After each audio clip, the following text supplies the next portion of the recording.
இதுக்கு பின்னாடி இருக்கு நம்ம தங்கின சின்ன ஒரு ஃபோர்ட் மாதிரி ஒரு ஆசிரமம். அது நேற்று நைட்டு கூட நான் ஒரு 7 மணிக்கு வரும்போது கூட நல்லா தெரிஞ்சு. காலையில் வியூ நல்லா தெரியும். வெள்ளம் தான் எந்திரிச்சு ஃபுல்லாக பார்த்தேன். மணி இப்போ 9:30. நல்லா தூங்கிட்டேன். கம்ஃபர்ட்டாக ஒன்றும் பிரச்சனை இல்லை. நல்லா ரொம்ப நல்லா தூங்கிட்டேன். வீடியோலாம் எடுக்கல. அப்படியே வந்துட்டேன். ஓகே, ஃப்ரீயாக முடிச்சுட்டேன். போகலாம். நல்லா அட்வென்ச்சராக தான் இருக்குது.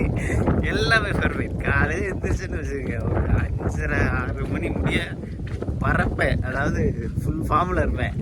அந்த 5:30க்கு மேலே ஆச்சுன்னா இருண்டும் போது நம்ம கொஞ்சம் ஸ்டே வச்சு பார்க்கணும். அப்படின்னும் போது கொஞ்சம் லைட்டாக நம்ம கான்ஃபிடன்ஸ் பூரா இறங்கும். பரவாயில்ல, அது மட்டும்தான். நான் பிளான் பண்ணது ஒரு நாளைக்கு மினிமம் ஒரு நாளைக்கு 1000 பட்ஜெட் வச்சு மினிமம். சரி, ஓகே, முடியாத பட்சத்தில் 500 பட்ஜெட் வைப்போம்னு நினச்சேன். மேலே அந்த இது விநாயகர் சிலை இருக்கு பாருங்க. கல்லில் விநாயகர் கொஞ்சம் அப்படியே அற்புதமாக வரைஞ்சிருக்காங்க.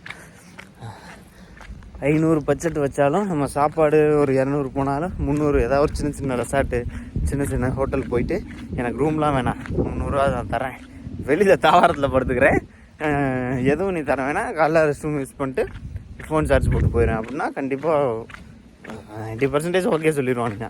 அப்படின்ற ஒரு மைண்ட் செட்டில் இருந்தேன். 100 பட்ஜெட்டுன்றது எனக்கே சாக்கு. அது மாதிரி நடந்ததான், வேறு வழியில் அவ்வளோதான் இருக்குது என்கிட்ட. அந்த மாதிரி ஒரு சுச்சுவேஷனில் வந்து லாக் ஆகிட்டேன்.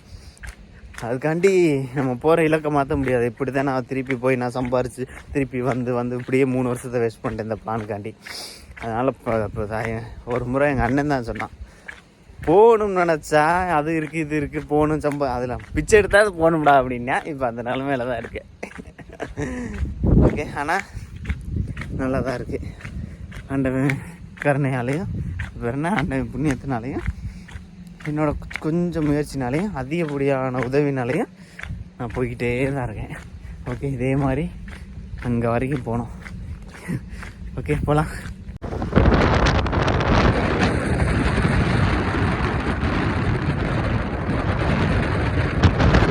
ஓகே, எங்கே பார்த்தாலும் சிவாஜி ஸ்டாச்சு. நம்ம நேற்று ஃபுல்லாக பார்க்கல, இன்றைக்கி பார்த்துட்டேன். ஓகே, எல்லா இடத்துலையும் ரைஸ் விவசாயம் நடந்துக்கிட்டு இருக்குது. இப்போ தான் டைமிங் இருக்குது. இங்கிட்டு வரவில் சின்ன சின்ன கிராமம், நான் 2 வீடு 3 வீடு இருக்குது. அந்த மேடில் மாடு அதை வச்சு கொடுத்துட்டு அங்கே இது போட்டுட்ருக்காங்க. அற்புதமான லொக்கேஷனாக இருக்கா. நான் வந்த இடம் பூரா அப்படி தான் இருக்குது. எவ்வளோ வேகமாக தண்ணி ஃப்ளோ போகுது பாருங்க. குளிக்கிறதுக்கு அற்புதமாக அங்கே ஒரு கல் இருக்குது. நீட்டாக குளிக்கலாம். ஆனால் நீ கல்லை குளிச்சிட்டேன், அதனால் வேண்டாம். ஓகே, நம்ம பயணிக்கலாம். ஓகே, பாய்ச்சல் அப்படின்னு சொல்லி சின்ன சிட்டி மாதிரி இருக்க இடத்துக்கு வந்திருக்கோம். இப்போ அனுஸ்குராவை நோக்கி போய்கிட்டு இருக்கோம். அதான் அனுஸ்குரான்னு ஒரு ஏரியா இருக்குது. இது மஞ்சள் கலர் ரோடு தான், ஆனால் அதுவே அப்படி தான் இருக்குது. ஓகே, போகலாம். ஆனால் கடைங்கள்லாம் நிறையா இருக்குது. ஓகே, இன்றைக்கி கொடைக்குள்ள இருக்கேன், அதனால் ரொம்ப க்ளோஸ்அப்பில் இருக்குது. சாரிம்மா, சாரி. எங்கேருந்து பாய்ச்சல்னு சொல்லி ஒரு இடம், நம்ம தங்கியிருந்த இடத்துலேருந்து ஒரு 30 கிலோமீட்டர் நான் வந்துட்டேன். கொஞ்சம் லிஃப்ட்டு பிடிச்சி அந்த மாதிரி. அங்கேருந்து ஒருத்தர் வந்தார், ஒரு லிஃப்ட்டு மறைச்சேன். ஆனால் பக்கத்தில் அனுஸ்குரான்னு ஒரு அது வழியாக நான் போகிறேன், அங்கே இறக்கி விடுங்க அப்படின்னேன். அவர் சொன்னார், நான் புனேக்கு போகிறேன், நீ அது வரைக்கும் வந்தாலே எனக்கு பிரச்சனை இல்லை அப்படின்ட்டார். என்னையா சொல்கிற அப்படின்ட்டு அவரை மேப்பை பார்த்தா சத்தாரா அப்படின்ற இடத்துல நாங்கள் 2 பேரும் புரிகிற மாதிரி இருந்துச்சு. சரின்னு சொல்லிட்டு சத்தாராவில் இப்போ இறங்கி சிட்டி, சரியான சிட்டி புனேக்கு கொஞ்சம் இங்கிட்டு அதில் இறங்கி நடந்து போயிட்டுருக்கேன். இங்கே சுற்றி நிறைய ஃபோர்ட் இருக்குது, ஆனால் நான் அதுக்கெலாம் போகல. நேர அது பேர் என்ன, பிரதாப்கர் ஃபோர்ட்டுக்கு போய்கிட்டு இருக்கேன். ஓகே, இந்த சிட்டியை தாண்டி பக்கத்தில் எதுவும் தாப்பா அந்த மாதிரி எதுவும் இருந்தால் தங்கலான் இருக்கேன். ஓகே, போகலாம். ஓகே, இப்போ நம்ம ஒரு தாபாவில் கேட்டு தங்கியிருந்தோம்ல, அந்த தாபாவில் கூப்பிட்டு நமக்கு சாப்பாடும் கொடுக்குறாங்க. ரொம்ப சந்தோஷமாக இருக்குது. இன்றைக்கி கொஞ்சம் சிட்டிக்குள்ளே இருக்கோம், பயந்துக்கிட்டே இருந்தேன். ஆனால் டக்குன்னு மாறிடுச்சு எல்லாம்.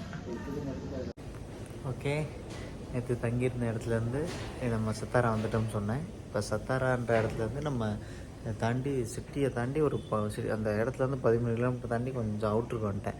சரி, வர வழியில் ஏதாவது ஒரு தாபாவில் கேட்டு நம்ம இன்னைக்கு தூங்கலாம் அப்படின்ட்டு 5-6 தாபா இருந்துச்சு. சரி, ஃபஸ்ட்டு ஒரு தாபா இருந்துச்சு, போய் கேட்டு பார்க்கலாம் அப்படின்னு கேட்டேன். ரொம்ப பெருசாக இருந்துச்சு, யோசிச்சுட்டே தான் போய் கேட்டேன். சரி, கேட்குறதுல என்ன தப்புன்னு போய் கேட்டேன். அப்புறம் அவர் முதலாளி 2 பேர் இருந்தாங்க. போய் கேட்டோன்னே இங்கிலீஷில் பேசினோன்னே ஹிந்தி தெரிய மாட்டார், ஹிந்தி தெரியாது அப்படின்னு சொன்னேன். ஹிந்தி தெரியாமல் எதுக்கு இங்கே வந்திருக்க அப்படின்றாரு.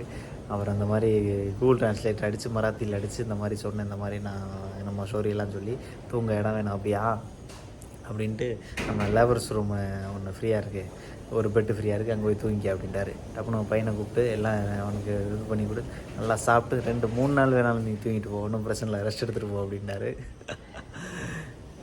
திடீர்னு சேஞ்ச், கொஞ்சம் அவர் கேட்டோடனே கொஞ்சம் ஜர்க் ஆகிட்டேன். அவரை அந்த பையனுக்கு எல்லாம் வச்சுட்டு சாப்பிட எந்த இடத்து சாப்பிட வரேன் அப்படின்னு சொன்னார். எப்போனாலும் பரவாயில்ல அப்படின்னேன். சரி, என்ன ரெடி ஆகிட்டு வா அப்படின்ட்டாரு, போயிட்டார். அப்புறம் அங்கேருந்து நான் தங்கியிருக்கிற ஒரு 70-80 மீட்டர் இருக்கும். கொஞ்சம் கழிச்சு அந்த முதலாளி அந்த அப்பாவே அவரே வா சாப்பிட போகலாம் அப்படின்றார். அவர் ஆள் செயினெலாம் போட்டு பச்சை வச்செல்லாம் குத்தி, நம்ம படத்துல எல்லாம் பார்ப்போம்ல ஒரு சேட்டு, டெரர் சேட்டு, நம்மளை பணம் வச்சுட்டு போகல, அந்த மாதிரி இருக்கார் ஆள். கூப்பிட்டு வா இப்போ சாப்பிட போகலாம் அப்படின்னு தோளில் கையை போட்டு, வா அது என்ன வேணும், நான்வெஜ் சாப்பிடு, நல்லா சாப்பிடு, இன்றைக்கி எல்லாம் என்னோடது அப்படின்ற மாதிரி ஹிந்தியில் சொல்கிறாரு. எனக்கு ஒன்றும் புரியலை.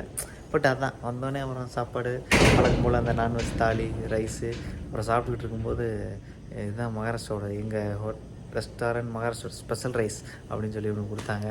அதெல்லாம் சாப்பிட்டுட்டு போய் ரெஸ்ட் எடு, இல்லை தூங்குறவங்க எல்லாம் லேட்டாக தான் வருவாங்க, நீ நல்லா தூங்கு அப்படின்ட்டாங்க. எல்லாம் முடிச்சுட்டு வந்திருக்கேன். இன்றைக்கி இங்கே தான் தூங்க போகிறோம். வெறும் வெங்காயமாக இருக்குது, வெங்காயம் வண்டி குமிச்சு போடுற இது அங்கிட்டு வேறு இருக்குது. ஓகே, இன்றைக்கி நாள் வழக்கம் போல் ஒரு வாரமாக நல்லா சிறப்பாக இருக்குது. அதே மாதிரி இன்றைக்கி நல்லாயிருக்கு. ஓகே, தூங்கலாம். நாளைக்கு பயணத்தை நாளைக்கு ஆரம்பிக்கலாம். இதோட இன்றைக்கி இந்த பயணம் முடிஞ்சு.